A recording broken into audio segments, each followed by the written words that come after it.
Bonjour et bienvenue pour ce nouveau tutoriel sur Blender. Aujourd'hui je vais vous montrer comment comment on fait pour mettre des textures sur les objets. Donc pour l'instant on va pas commencer la modélisation en elle-même, je vous expliquerai, parce qu'en fait ça dépend de l'objet qu'on veut modéliser, mais je vais vous apprendre à quoi sert ce qu'on appelle l'éditeur de nœuds et comment ça fonctionne. Donc alors, ce qu'on va faire, on va mettre une sphère qu'on aura adoucie et une qu'on n'aura pas adoucie. On va les mettre sur un plan et on va s'amuser avec l'éditeur de nœuds à modifier les textures. Voilà, ça va, on va partir comme ça. Donc hop, on va fermer et on va lancer le start display. Alors on va, comme j'ai dit, on va les mettre un plan. Donc là, le problème du curseur 3D et il n'est pas voulu. Donc on refait comme d'habitude, objet, aimanté, curseur vers centre. Voilà. On va mettre un Shift A, Mesh, plan, pas cercle, CTRL Z, Shift A, Shift A, Mesh, plan. Voilà. On va faire un S30, comme ça on va multiplier par 30 la taille du plan. Voilà, vous voyez, ça fait 30 la taille du plan. Dessus, on va les mettre Shift A, Mesh, sphère UV. On va, donc je rappelle qu'ici, on va mettre incrémenter. On va activer, cliquer sur le petit élément là, et on va prendre la flèche bleue et on va l'enlever. Voilà, normalement ici, si on appuie sur la touche 1 clavier et sur 5, on est bien au niveau du sol. Donc 5 pour repasser en vue perspective. Et là on va pouvoir retoucher. On va décaler un petit peu ça. On va faire Shift D. Alors Shift D, c'est la capacité de dupliquer. Je vous expliquerai la différence entre Shift D et Alt D. La Shift D, c'est la capacité de dupliquer à l'identique l'élément que vous venez de faire. Enfin, qui est sélectionné. Donc la Shift D, je vais appuyer sur X, comme ça la duplication va se déplacer sur l'axe X. Et vous voyez qu'on arrive à, sans problème, à avoir deux éléments. Donc ce qu'on va faire, on va ouvrir une nouvelle fenêtre à côté. Donc pour ouvrir une nouvelle fenêtre, il y en a une en dessous là, mais celle-là on va la fermer et on va en ouvrir une autre ici. Donc pour l'ouvrir une fenêtre, vous allez dans le petit coin là, vous avez des petits traits en biais là, et quand votre curseur passe dessus, vous allez avoir un petit plus. Vous cliquez dessus et vous glissez, vous avez ouvert une fenêtre identique à celle qui était là. Donc après, on peut bien sûr avec Shift et le clic de la roulette déplacer ça. Donc là, pour l'instant, on va fermer tous les volets qui sont ici. Enfin, ouais, si tous les volets qui sont ici. Donc on va appuyer sur N pour fermer ce volet là, et sur T comme outil pour fermer celui-là. Voilà. Comme ça, on a un écran qui va bien nous faire voir les modifications qu'on va appliquer ici. Donc, on va glisser, parce que là, on veut qu'un visuel ici. Obligé d'avoir trop de choses à regarder.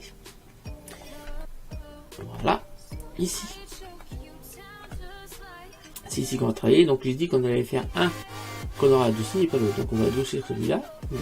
Celui-là, il est comme ça. On va cliquer sur adoucir ici, tout simplement. Donc là, on a quelque chose d'adouci et pas l'autre. Voilà. Alors, ensuite, on va aller chercher, on va cliquer ici, voilà, ici, et on va aller cliquer sur éditeur de nœuds. Alors, si on fait un Shift Z ici, attendez, on va d'abord, vous allez d'abord cliquer ici sur monde, et on va, normalement, si vous avez la même chose que moi, vous allez avoir quelque chose qui ressemble à ça. Et vous allez cliquer sur couleur et vous allez le mettre en bas. Là aussi, si on fait un Shift Z, ici, vous voyez bien qu'ici il ne se passe rien, on n'a pas appliqué texture, que là on voit bien les facettes, là on voit une boule, et là on n'a pas de texture encore, on a l'éclairage, on a un décor extérieur, mais on n'a pas de couleur. Donc, si vous n'avez pas exactement ce qu'il y a derrière, je vais effacer exactement tout ce qu'il y a là, et on va repartir vraiment depuis le début. Donc, moi je vais aller ici dans le Word, je vous conseille de faire pareil, et ici la texture d'environnement, voilà, vous allez cliquer sur enlever. Voilà, là on a ce que quand si vous n'avez pas appliqué mon petit configuration de base, vous devez avoir. Donc là, ici, normalement, il y a ça en moins. Donc, supprimer, supprimer. Et normalement, vous n'avez que ça. Alors ici, pour faire de l'éclairage, ça va être simple. En fait, ça, c'est la couleur de l'éclairage. Si vous voulez plus de lumière, vous allez là. Vous voyez, c'est quand même beaucoup moins bien que ça. Et voilà, on a quelque chose comme ça. Pour l'instant, on va pas parler de l'éclairage. Ensuite, on va commencer à parler des textures. Donc, on va commencer à mettre une texture sur le plan. Donc, le plan, déjà, on va l'appeler. Donc, on va cliquer dessus. Attendez, je vais passer en de celui. Et on va cliquer sur le plan. Vous voyez, il est sélectionné. Le contour et un petit trait rose. Enfin, vous, c'est peut-être d'une autre couleur. Ça dépendra du thème que vous avez choisi. Donc, moi, c'est un petit trait rose. Donc, on vient ici. On va sur le cube. Et on va leur nommer sol. Voilà, ça va être le sol sur lequel il y a une sphère. On va cliquer sur cette sphère. Sphère, on va laisser appeler sphère. Et la deuxième, on va l'appeler sphère polie.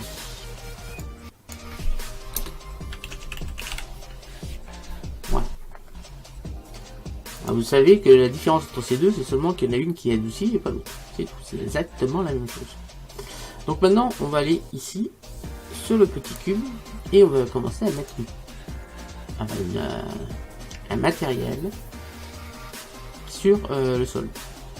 Donc, pour mettre ça, vous allez ici, sur la petite boule, ou vous cliquez sur nouveau. Ça a le même effet. Donc sur l'autre, on le fera de nouveau en cliquant sur nouveau. Vous allez ici, et vous cliquez sur nouveau. Alors vous voyez, le nouveau qui est ici et le nouveau qui est ici, c'est la même chose. Donc vous cliquez sur nouveau. Donc là, on va l'appeler, donc le nom il est là. Vous allez l'appeler texture matériel sol plutôt, pas une texture, matériel mat.sol.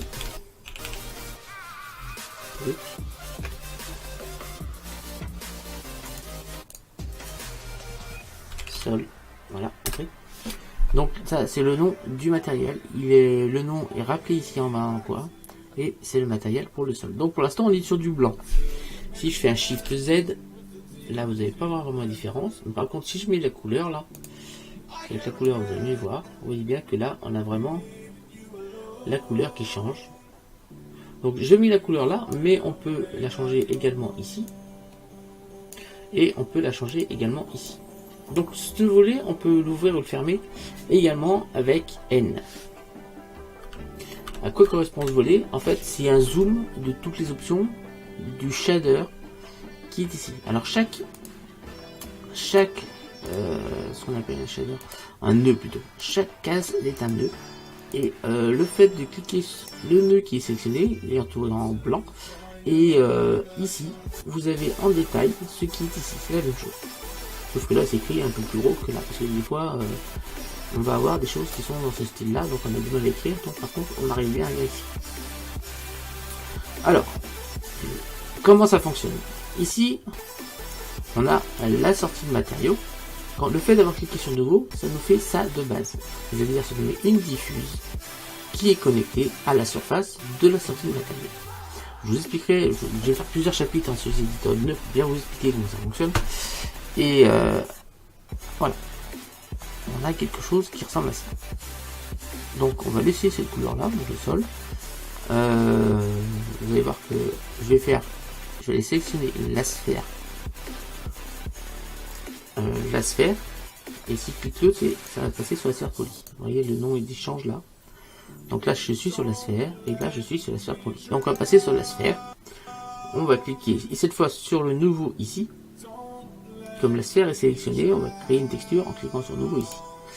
Donc ce matériau, comme tout à l'heure, on va cliquer là. On va l'appeler mat.sphère.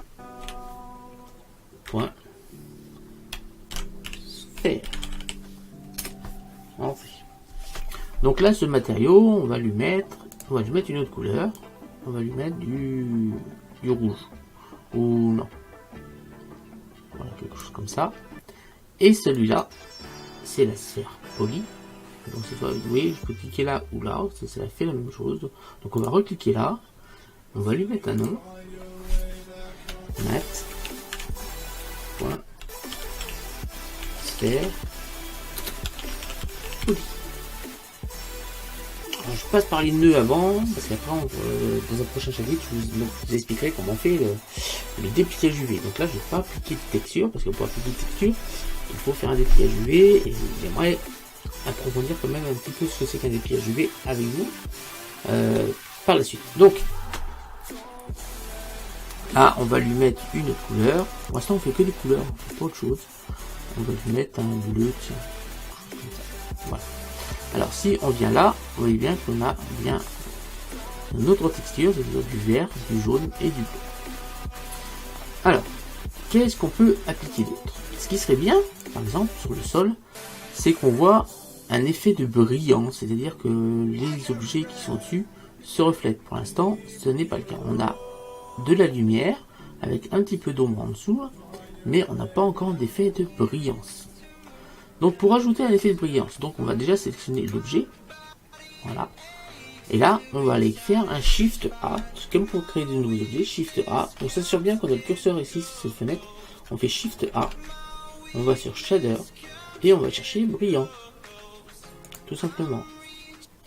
Voilà, alors vous pourriez me dire, bon c'est simple, maintenant j'ai compris Olivier, tu prends le brillant qui est ici et tu le mets sur surface. Ben, je vais le faire, sauf que ben, on a perdu la couleur.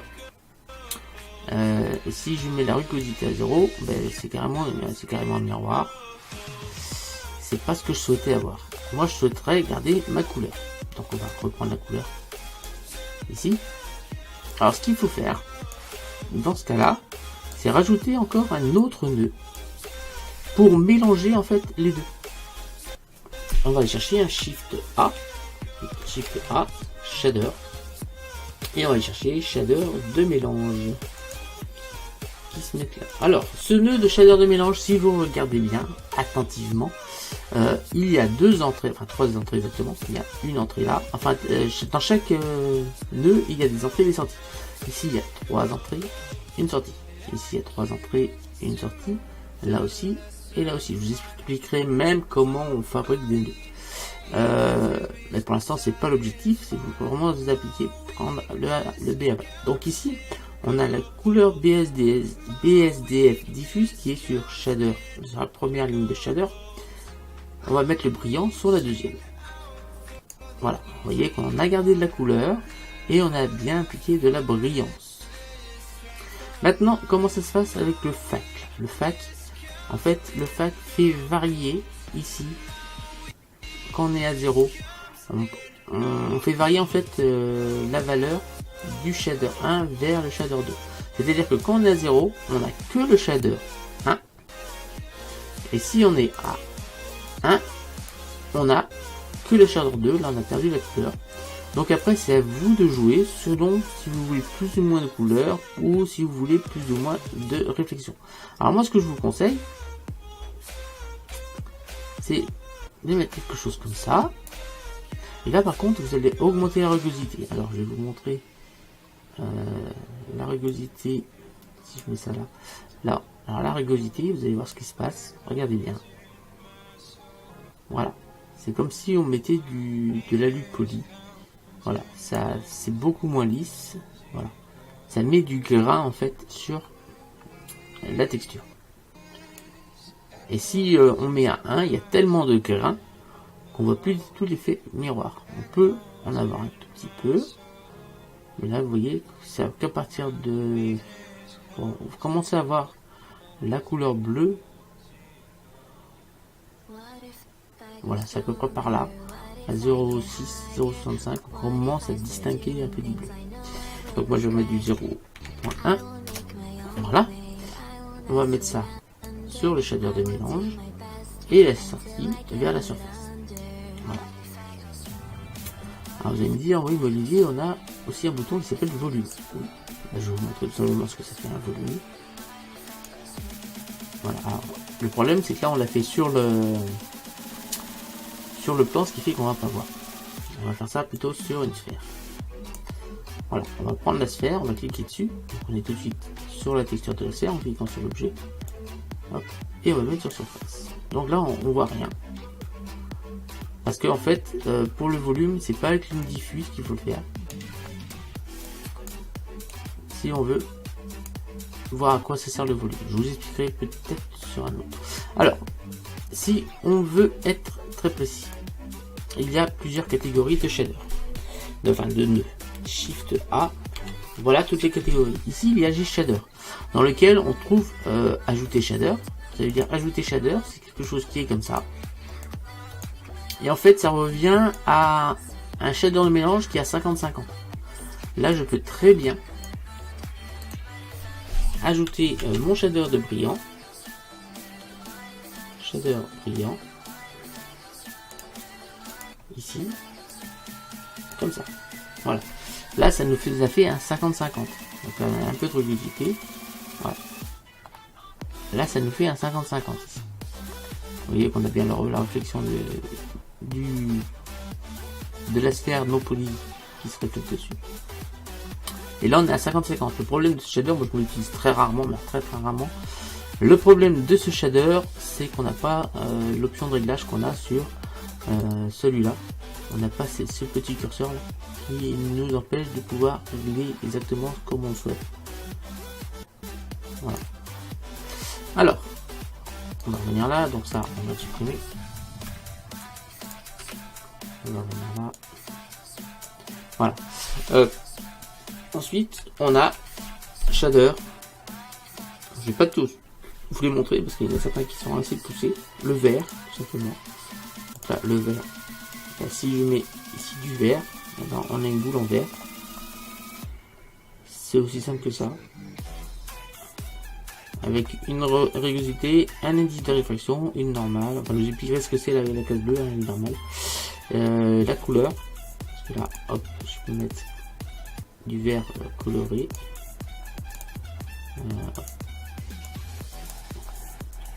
Bien que c'est toujours du vert, mais cette fois coloré. On a quoi d'autre? Je vais pas tout vous montrer parce que sinon ça va faire beaucoup de choses à apprendre. Shift A. Vous pouvez vous amuser à savoir à quoi ça ressemble. On a la réfraction, si je vous expliquerai, translucide, transparent. Transparent, c'est simple. Transparent, ça devient invisible. Voilà. Donc, à quoi ça sert de mettre une chose invisible? Parce que bah, c'est simple. En gros, je vais vous montrer. Shift A. Alors. Et si je fais pas le bon bouton. Shift A, shader de mélange. Voilà. Et le.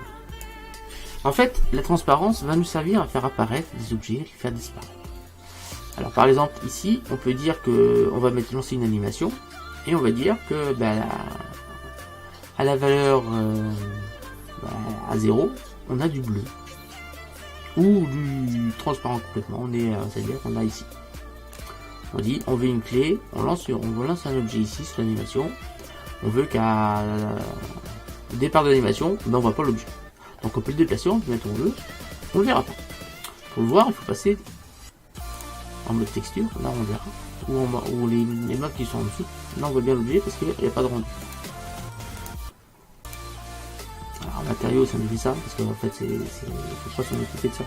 On va les passer en rendu, et là c'est bien invisible. On peut dire que au début de l'animation, on veut que ça soit invisible, et qu'à, je sais pas, 30 secondes, eh ben, on veut que l'objet soit apparu. Donc à ce moment-là, on fait ça, ce qui fait que là on lancera une autre clé, on mettra la valeur là, ce qui fait que dans l'animation, on aura, au début de l'animation, on verra pas la boule, et au bout de 30 secondes, eh ben, on verra la boule. Voilà à quoi ça sert le BSDF transparent. Voilà.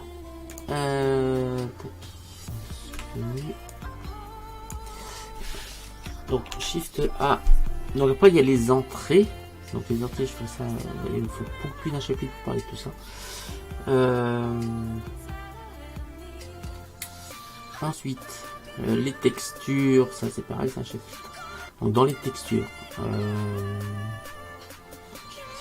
il y a des textures, ouais, je vous en parlerai autrement. Les couleurs, c'est pour travailler les couleurs. Et les vecteurs, c'est pour modifier. Convertisseur, c'est pour modifier aussi. Les vecteurs, non, c'est pour modifier, c'est pour appliquer. Essayez de voir ce que je peux vous montrer.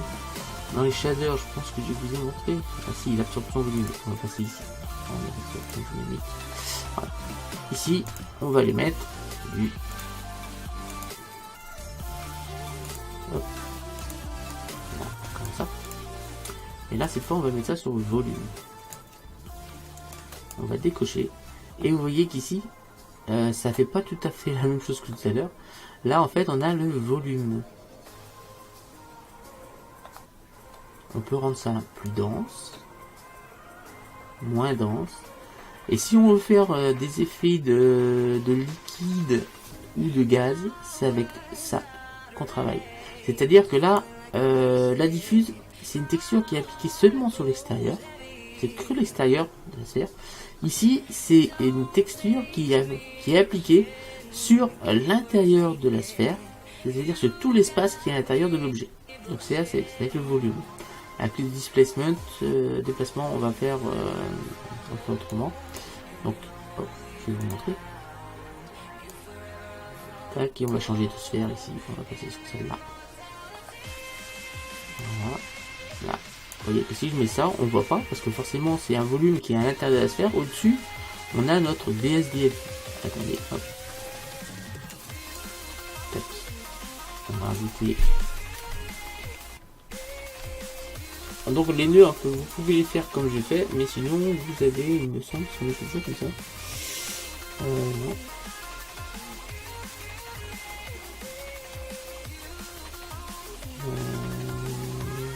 Je sais plus. Ah si, ça va être dans T, je crois. Dans T, on a ici. Voilà, on a tous les shaders ici. Donc vous pouvez aller chercher ici. On va aller chercher chercheur. On va aller absorption limite. Tac, voilà. Celui-là, on va le mettre en rouge. Et on va le mettre sur le volume. Et là, vous allez bien voir que ici, par contre, on n'a pas eu de modification sur la texture extérieure. Voilà. Alors, ce qu'on peut faire, c'est de mettre du brillant. Shift A, shader, brillant. Voilà. On va rajouter ça sur un Shift A, shader de mélange. J'espère que c'est pas trop compliqué. Voilà. Donc là, on a un petit fait de brillant. On va baisser la rugosité. Ce qui fait que comme on a laissé exprès les facettes ici, c'est évolué. On a vraiment notre effet brillant. Si vous voulez. Ce qu'on peut faire ici, on veut mettre comme Beckman. Je vous explique la différence entre les différentes choses. Mais Beckman, en gros, c'est tout ce qui est pas organique. Et GGX, c'est tout ce qui est organique. Voilà. En gros. Ensuite, on va rajouter un Shift A, shader vert. Ici. On va cliquer encore avec un Shift A, shader de mélange. Vous voyez qu'on peut rajouter autant de choses que l'on souhaite. Voilà. Alors, pourquoi j'ai fait ça? C'est parce que là, on a un peu de vert. Là, vraiment, on a un tout petit peu de vert. Mais si on est attentif, si vous êtes attentif, ici, on commence à voir l'absorption volumique, parce que forcément, s'il y a du vert, on voit ce qu'il y a à l'intérieur. Donc si on va venir un peu plus sur le vert, voilà, là on a que du vert, vous voyez que on voit la couleur qu'on avait mis à l'intérieur, avec ici l'absorption volumique. Voilà. Si on diminue un petit peu, on va récupérer notre effet brillant. Là, si on vient ici complètement, on va perdre notre jaune, mais on a récupéré l'effet brillant. Si on vient là, on n'a que notre jaune. Vous voyez que ainsi comme ça, on va pouvoir augmenter le nombre de nœuds qui sont. On peut en rajouter comme ça indéfiniment. J'espère que je suis pas trop compliqué. Vous voyez que là déjà, on a déjà 1, 2, 3, 4, 5, 6 nœuds différents. Parce que ces deux-là, ce sont les mêmes. Qu'est-ce que je peux vous montrer d'autre? Attendez, un truc.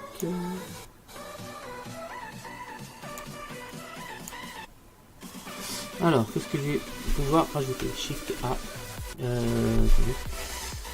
Texture. Si, c'est pour le déplacement, je vais vous montrer. Voilà. Donc, on va faire ça sur le plan, par contre, le déplacement. Alors, le déplacement, à quoi ça sert? Eh ben, ça va nous servir à créer des effets de relief. Mais ce sera que des effets. Ça ne sera pas vraiment réel. Donc, on va aller chercher un Shift A. Texture. On va chercher une texture de bruit. On touche à rien. On va prendre la sortie, la couleur et on va la mettre sur le déplacement. Alors, ici, on va enlever la rugosité. Ici. Et là, on va laisser ça comme ça. Voilà. Alors, vous allez me dire, Olivier, il ne s'est pas passé grand chose. Ben, je suis d'accord avec vous, pour l'instant, il ne s'est pas passé grand chose sur le sol. Bien que si on est attentif, si je déplace ça, il se passe quand même quelques petites choses. Regardez bien. Ce qu'on va faire, on va augmenter ici. Et ce qu'il nous faut également quand on fait un déplacement comme ça, c'est augmenter encore beaucoup plus la force de la texture initiale. Donc vous voyez, ça y est, on commence à voir ce qui se passe sur le sol. Voilà. Ici, vous voyez qu'on a une légère déformation. Plus on va augmenter, plus il y aura de la déformation, parce qu'en fait, on fait croire à Blender, à celui qui va regarder, qu'il y a du relief. Et ça, c'est le déplacement qui a appliqué ça. On va voir si je peux connecter. Ici, je reconnecte. Voilà. On peut encore accentuer ça justement avec d'autres shaders. On va aller chercher un Shift A, un convertisseur.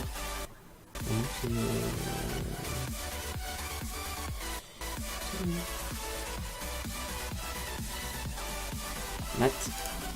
Voilà, on va venir l'ajouter ici. Donc là, on a une valeur qui est ici. On va cliquer ici, on va cliquer sur multiplier. Voilà, et là, on a une valeur qui va nous permettre, vous voyez que là, on arrive sans problème à vraiment accentuer l'effet du bruit qu'on avait au départ. Vous voyez que là, on a vraiment l'impression d'avoir du relief.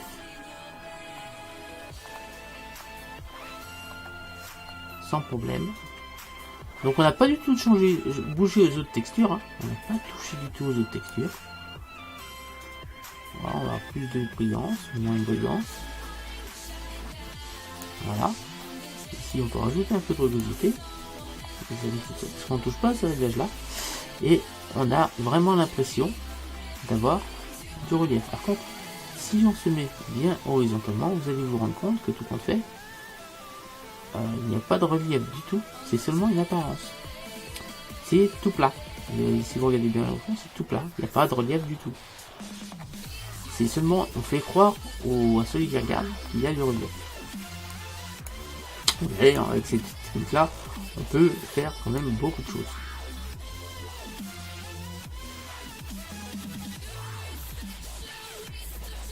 Si je mets 0, normalement, voilà, c'est tout.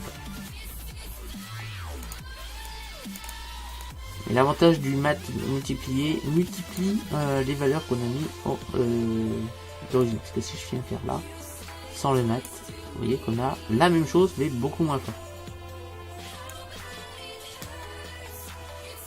Voilà. Cela va être la fin de cette vidéo sur les nœuds. Je pense que je vais en rester là pour l'instant sur les nœuds. Je pense en faire plusieurs, mais non, vaut mieux que je fasse avec des exemples précis. Ça vous montrera un peu ce qu'on peut faire sur Blender. Donc, je vais faire un petit rendu. Alors, pour faire un rendu, parce que je ne vous ai pas encore montré comment faire, et je pense que ça pourrait vous intéresser si vous n'avez pas regardé mes autres tutoriels. Alors déjà, on va placer la caméra. CTRL ALT 0, mais la caméra exactement à l'angle de vue que vous aviez. Donc la caméra, enfin le rectangle que l'on voit au milieu, c'est la vue que sortira la caméra. Alors, on va appuyer sur la touche N du clavier pour faire apparaître ce volet. Et ici, vous avez un bouton qui s'appelle verrouiller caméra à la vue. Vous cliquez dessus.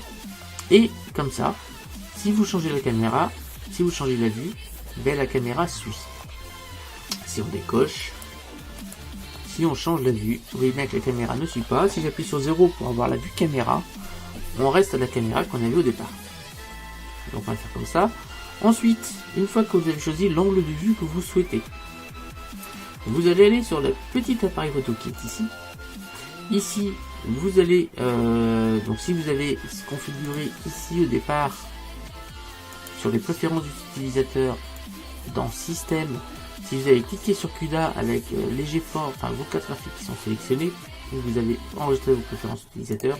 Ici, vous aurez en rendu cycle, que vous soyez, on va dire, j'ai toujours travaillé en rendu cycle.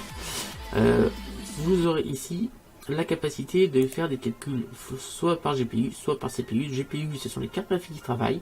CPU, c'est votre microprocesseur. Donc je vous conseille de faire via les cartes graphiques qui ira beaucoup plus vite. Ensuite, vous définissez la taille ici de l'image de sortie. Donc vous pouvez mettre la taille que vous voulez. Il n'y a aucune limite à ça. Après, ça dépendra du temps. Donc si vous voulez faire du 4K, qui est du 3840 pixels sur 2160, voilà, là ça va me sortir une image en 4K. Ensuite vous mettez ici le format que vous voulez. Donc si vous voulez faire des films, ça sera plutôt ici. Je vous expliquerai les codecs qu'il faut vraiment utiliser. Si les images, ça sera ici. Donc moi je vous conseille du JPEG, hein. Et si vous voulez mettre de la transparence, je vous conseille le PNG, sinon vous n'aurez pas de transparence. Ensuite on va descendre encore un peu plus bas. Hop. Les chemins de lumière, pour l'instant on va pas en parler. Et on va aller sur performance. Alors, non, pas sur performance, sur échantillonnage. Donc échantillonnage, moi ce que je vous conseille de faire, c'est assez simple. Vous cliquez ici, vous faites sur Final. C'est des pré-réglages qui sont déjà faits dans Blender. Vous cliquez sur Final. Une fois que tout ça c'est fait, après je vous expliquerai un peu plus en détail. Vous cliquez tout simplement sur Rendre. Voilà.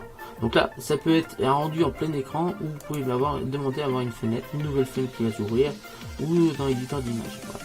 Moi je vais faire un plein écran, ça va pas être long. Et on va cliquer sur Rendre. Donc vous voyez que le rendu se fait. Et là, ça va mettre un petit peu de temps parce que c'est quand même un rendu en 4K que je fais.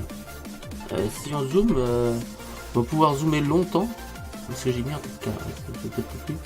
Mais voilà, c'est un rendu 4K. C'est-à-dire c'est un rendu qui est... Même en mettant en plein écran cette image sur votre ordinateur, qui est en Full HD, vous pouvez la doubler et vous ne verrez toujours pas les pixels. C'est là qu'on est en régularité, parce que c'est un peu comme tel. On revient en arrière ici. On va pas mettre en 4K. Donc là, si je veux diviser, si je veux mettre en 1920 par 1080, on va mettre 1920 par 1080. Voilà. Et on va lancer le rendu. Je vais pas tout vous expliquer hein, sur les rendus, tout ça, mais voilà. Vous voyez que ça va beaucoup plus vite, forcément. C'est 4 fois plus petit. L'image est 4 fois plus petite. Là par contre, c'est quand même un Full HD. Hein. Même en plein écran, si je le mets en fond d'écran, il n'y aura aucun pixel. Et là, vous avez votre jauge qui vous dit à quelle distance vous êtes rendu du rendu.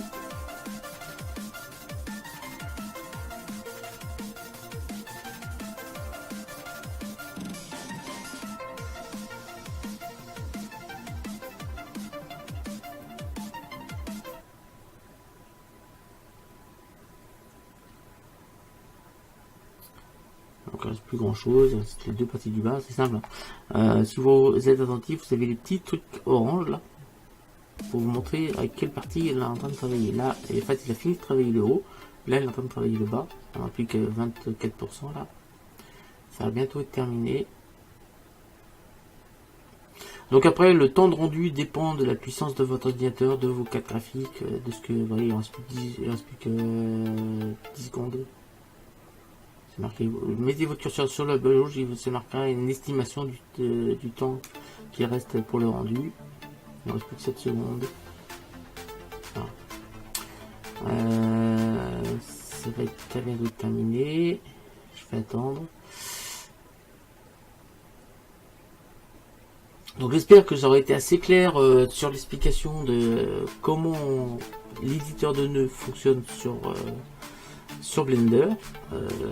Je sais qu'il y en a plein qui vont trouver ça peut-être un peu compliqué, mais en fait c'est pour simplifier les choses. En fait, c'était mis en place et ça nous permet de gérer précisément toutes les textures tout en restant clair. Voilà. Faut savoir que c'est des choses qui ont été mises en place d'abord sur Blender, puis qui ont été repris sur tous les autres logiciels. Il n'y a que Cinema 4D encore qui n'y est pas passé à ma connaissance. 3ds Max est passé aussi sur les nœuds. Enfin, c'est ce qui est quand même plus pratique pour gérer toutes les textures et ainsi de suite. Ce qui n'est pas le cas dans Cinema 4D, ce qui rend Cinema 4D quand même assez compliqué d'utilisation si on veut des textures qui sont assez poussées. Alors, ensuite, une fois que votre rendu est terminé, vous faites image, enregistrer l'image sous l'endroit où vous voulez que l'image soit enregistrée. Donc moi je vais le mettre en miniature parce que ça va me servir de miniature pour la vidéo. Donc miniature, et là je vais mettre, je vais l'appeler éditeur de nœuds.